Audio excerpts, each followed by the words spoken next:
হরে কৃষ্ণ। প্রণাম জানাই আমার সকল সুপ্রিয় ভক্তবৃন্দের শ্রীচরণে। আশা করি রাধারানীর কৃপায় আপনারা সবাই ভালো আছেন। কৃষ্ণপ্রেমী চ্যানেলের আবারও একটা নতুন পর্বে আপনাদের সকলকেই স্বাগত জানাই। কাল বন্ধুরা রাধা অষ্টমী, আর আশা করি আপনারা যারা যারা জন্মাষ্টমী করেছেন তারা অবশ্যই রাধা অষ্টমী পালন করবেন। জন্মাষ্টমী করলেই অবশ্যই কিন্তু রাধা অষ্টমী করতে হয়। আর এই দিন আমরা সবাই চেষ্টা করি রাধারানীর প্রিয় রেসিপিগুলো রান্না করার। গুণী ঋষিদের মতে রাধারানীর প্রিয় ছিল কচুরমুখী। এই কচুরমুখী কিন্তু অনেকেই বলেন খেলে নাকি গলা চুলকায়, কিন্তু বন্ধুরা আজ আমি এই কচুরমুখীটা এমনভাবে রান্না করব, এমন কিছু উপকরণ দেব যে কারণে কিন্তু গলা ধরবে না। তাহলে চলুন বন্ধুরা শুরু করা যাক আজকের এই রেসিপিটা। এই রান্নাটা আপনারা যে কোনো দিনেই করতে পারেন। প্রথমে এখানে 500 গ্রাম মতো কচু নিয়েছি, আর কচুটা নিয়ে প্রথমে কিন্তু কচুর খোসাগুলো এইভাবে ছাড়িয়ে নিতে হবে। বন্ধুরা রাধা অষ্টমীর দিন চেষ্টা করবেন রাধারানীর কিছু প্রিয় ভোগ রান্না করার।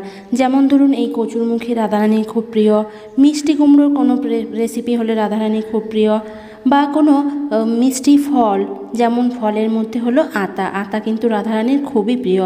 এই দিন চেষ্টা করবেন রাধারানীকে আতা ফল নিবেদন করার। যদি না পান তার কোনো অসুবিধে নেই, কিন্তু পেলে অবশ্যই নিবেদন করবেন। আর পিঠে পুলির মধ্যে মালপোয়া আর পাটিসাপটা রাধারানী কিন্তু খুবই পছন্দ করতেন। তো এই দিন রাধারানীকে সন্তুষ্ট করতে অবশ্যই কিন্তু রাধারানীর প্রিয় ভোগগুলো নিবেদন করার চেষ্টা করবেন। তো বন্ধুরা কথা বলতে বলতে এখানে কচুরমুখীগুলো কেটে নিলাম। কেটে এখন জল দিয়ে ভালো করে একটু কচলে ধুয়ে নিতে হবে। ভালো করে কচলালে দেখতে পাবেন এরকম জলটা পুরো সাদা হয়ে যাবে। এইভাবে 2-3 বার জল বদলে বদলে ভালোভাবে কচুরমুখীগুলো ধুয়ে নিতে হবে। যতক্ষণ না এরকম পরিষ্কার জল আসে ততক্ষণই ধুয়ে নেবেন। তো বন্ধুরা আমি ভালোভাবে 2-3 বার জল বদলে বদলে ধুয়ে নিয়েছি। এখন কচুগুলো জল ঝরিয়ে একটা পাত্রে নিয়ে নিয়েছি। এখন 1/2 চামচ মতো হলুদ গুঁড়ো দিয়ে দিলাম। দিয়ে দিচ্ছি 1/2 চামচ মতো কাশ্মীরি লাল লঙ্কার গুঁড়ো, আর এখানে দিয়ে দিচ্ছি একটুখানি লবণ। এরপর এখানে দিয়ে দিচ্ছি 1/2 পাতিলেবুর রস। বন্ধুরা এই পাতিলেবুর রসটা কিন্তু অবশ্যই দেবেন, তবেই কিন্তু যাদের কচুরমুখী খেলে গলা চুলকায় এই লেবুর রস দেওয়ার কারণে কিন্তু আর গলা ধরবে না। আর এখন এখানে দিয়ে দিচ্ছি 1 টেবিল চামচ বেসন, লেবুর রস আর বাকি গুঁড়ো মশলাগুলো দিয়ে এইভাবে কিছুক্ষণ কচুরমুখীটা ম্যারিনেট করে রেখে দেবেন। তাহলেই দেখতে পাবেন এই কচুরমুখীগুলো খেতে ভীষণ ভালো লাগে। তারপর যেহেতু ভগবানের জন্য বানাচ্ছি, একটু টেস্টি করে তো বানাতেই হবে, তাই না? যদিও আমাদের সাধ্য নেই কোনোভাবে ভগবানের উপযুক্ত করে তোলার, তবুও যেটুকু শ্রদ্ধা ভরে পারা যায় সেটুকুই চেষ্টা করতে হবে। তো এইভাবে ভালো করে মেখে নিয়ে আমরা 5 থেকে 7 মিনিট মতো এই কচুরমুখীগুলো রেস্টে রেখে দিচ্ছি। এখন চলুন একটা মশলা বানিয়ে নিই। তার জন্য এখানে একটা বাটির মধ্যে নিয়ে নিচ্ছি 1/2 চামচ সাদা সর্ষে, 1/2 চামচ কালো সর্ষে, আর নিয়ে নিচ্ছি 1 চা চামচ মতো গোটা জিরে। এখন এই সবকটা উপকরণকে একটা মিক্সিং জারে দিয়ে দেব। তবে তার আগে এই মিক্সি জারে নিয়ে নিচ্ছি 2 টুকরো মতো আদা। এখানে আদা বেশি দেওয়ার দরকার নেই, 2 থেকে 3 টুকরো মতো আদা দিলেই হবে। আর দিয়ে দিচ্ছি কয়েকটা কাঁচা লঙ্কা, আর যে গোটা মশলাগুলো নিয়েছিলাম সর্ষে আর জিরে, ওইগুলো মিক্সি জারে দিয়ে দিলাম। আর এখানে একটা বড় সাইজের টমেটো কুচি করে নিয়েছি।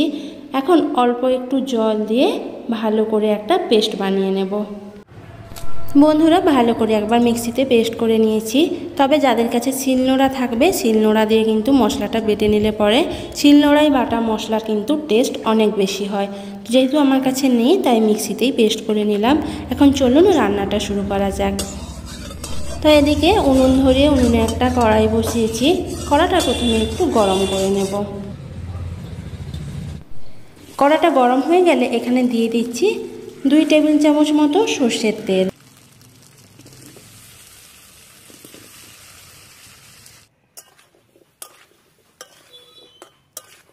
তেলটা গরম হয়ে গেলে এখন দিয়ে দিচ্ছি আগে থেকে ম্যারিনেট করে রাখা কচুগুলো।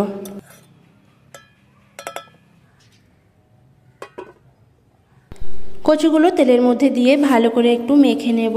তারপর ঢাকা দিয়ে মিডিয়াম আঁচে রেখে কচুরমুখিগুলো একটু ভেজে নেব। এর ফলে তরকারিটা খেতে ভীষণ টেস্টি হবে। তাই এখন ঢাকা দিয়ে এইভাবে মিডিয়াম আঁচে রেখে ভেজে নিচ্ছি। বন্ধুরা, এইভাবে মিডিয়াম আঁচে রেখে কচুরমুখিগুলো আমি ভেজে নিয়েছি। কচুরমুখিগুলো ভাজার পরে দেখতে পাচ্ছেন কচুরগুলোর গায়ে খুব সুন্দর একটা কোটিং রয়েছে, কেননা যেহেতু এখানে বেসন দেওয়া রয়েছে তাই। তো এখন কচুরমুখিগুলো একটা পাত্রে তুলে নিচ্ছি। এখন দিয়ে দিচ্ছি আবারও 1 টেবিল চামচ মতো সর্ষের তেল। তেলটা গরম হয়ে গেলে ফোড়নের জন্য দিয়ে দিচ্ছি 2টো শুকনো লঙ্কা আর 1/2 চামচ মতো কালো জিরে। ফোড়নটা হালকা করে একটু ভেজে নেব। তারপরেই কিন্তু আমাকে আঁচটা একদমই কম করে দিতে হবে, নইলে কিন্তু যে মশলাগুলো এখন দিচ্ছি সেগুলো পুড়ে যাবে। লো আঁচে রেখে তেলের মধ্যে দিয়ে দিলাম 1/2 চামচ কাশ্মীরি লাল লঙ্কার গুঁড়ো আর 1/2 চামচ হলুদ গুঁড়ো।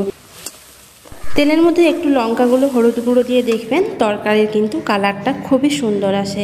তবে অবশ্যই এইভাবে লো আঁচে রেখেই দেবেন। এখন দিয়ে দিলাম আগে থেকে পেস্ট করে রাখা মশলাটা, দিয়ে ভালো করে তেলের সাথে মিশিয়ে নিয়েছি। এখন ওই যে মশলা ধোয়া জলটা একটু দিয়ে দিচ্ছি, তবে বেশি নয়, অল্প একটু দেবেন। এখন ভালোভাবে একটু মিশিয়ে নিয়ে ঢাকা দিয়ে আমরা মশলাটা একটু কষিয়ে নেব যতক্ষণ না মশলাটা থেকে তেল ছেড়ে আসছে।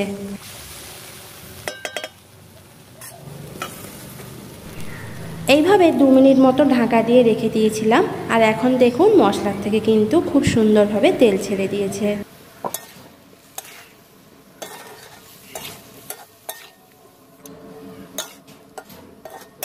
এখন এখানে দিয়ে দিলাম আগে থেকে ভেজে রাখা কচুরমুখিগুলো। তারপর দিয়ে দিচ্ছি স্বাদ মতো লবণ।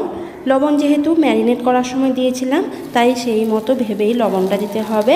দিয়ে লবণটা দিয়ে ভালো করে মশলার সাথে কচুরমুখিগুলো মেখে ঢাকা দিয়ে আবারও 2-1 মিনিট কচুরমুখিগুলো একটু কষিয়ে নেব, তাহলে কিন্তু তরকারিটা খেতে ভীষণ ভালো লাগবে। তো এইভাবে আবারও 1-2 মিনিট ঢাকা দিয়ে রেখে দিয়েছিলাম। আমার কিন্তু কচুরমুখিগুলো একটু কষানো হয়ে গেছে। এখন এখানে দিয়ে দিতে হবে পরিমাণ মতো জল। তবে জল কিন্তু বেশি দিলে হবে না, যেহেতু এইভাবে আমরা কচুটা আগে ভেজে নিয়েছি তাই এটা রান্না হতে বেশি সময় লাগবে না। 1 থেকে 1.5 বাটি মতো জল দিয়েছি।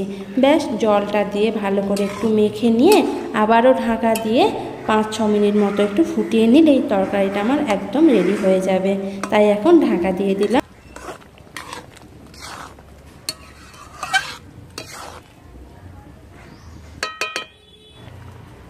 এইভাবে ঢাকা দিয়ে 5 মিনিট মতো রান্না করে নিয়েছি। আর দেখতেই পাচ্ছেন কচুগুলো খুব ভালোভাবে কিন্তু সেদ্ধ হয়ে গেছে। সবার শেষে নামানোর আগে ওপরে 1/2 চামচ মতো একটু চিনি ছড়িয়ে দেবেন। আর যদি ধনেপাতা কুচি থাকে তাহলে দেবেন, না থাকলে দেওয়ার দরকার নেই। যেহেতু নিরামিষ তরকারি একটু মিষ্টি মিষ্টি হলে ভালো লাগে। তো বন্ধুরা, দেখতেই পেলেন এরকম কচুরমুখী বানানো ঠিক কতটা সহজ। এইভাবে একবার বানিয়ে দেখুন, কথা দিচ্ছি কারোর কিন্তু গলা ধরবে না। আর বানিয়ে কিন্তু অবশ্যই গোবিন্দের চরণে অর্পণ করবেন, তারপরে সবাই মিলে প্রসাদ পাবেন। আর যেহেতু রাধা অষ্টমী কালকে, অবশ্যই চেষ্টা করবেন কালকের দিনে একটু কচুরমুখী বানিয়ে রাধারানীর চরণে অর্পণ করার।